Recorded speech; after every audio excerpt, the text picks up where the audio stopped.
there is an argument that in the late 80s, when English clubs were banned from Europe after Heysel, Rangers were the biggest club in Britain. The Italia 90 squad for England, the team that gave the most players, was Rangers. It was where a lot of high-class English players went to play. You go back to the first ever iteration of the Champions League, 92-93, and Rangers are a goal away from being in the final. They played Marseille twice. During both times, Scottish football held importance down south as well, in England. People knew what Rangers and Celtic were doing. And the thing is, this particular slump for both of them might actually have come as a bit of a surprise for people in England. It can't be stressed enough how glamorous Rangers were in the 90s. It wasn't just Laudrup and Jörg Alberts. Rangers were getting players from abroad before the Premier League clubs were. They had the ability to pay them huge salaries,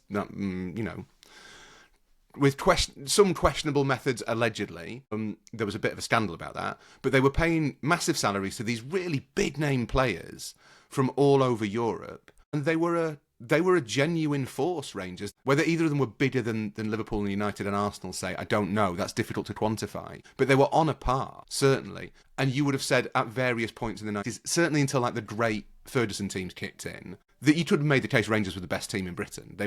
They had this massive stadium. They were always in the Champions League. They did, 9 in a row in Scotland? They played a type of football that was, the Premier League was still set pieces and long throws. It wasn't, whereas Rangers were playing quite sophisticated football with really famous, really glamorous stars. And that debate around kind of what would happen if the old firm kind of came into the Premier League is now this kind of joke. Well, it would save Scottish football. There was a point when the appeal was probably from England as much as from Scotland.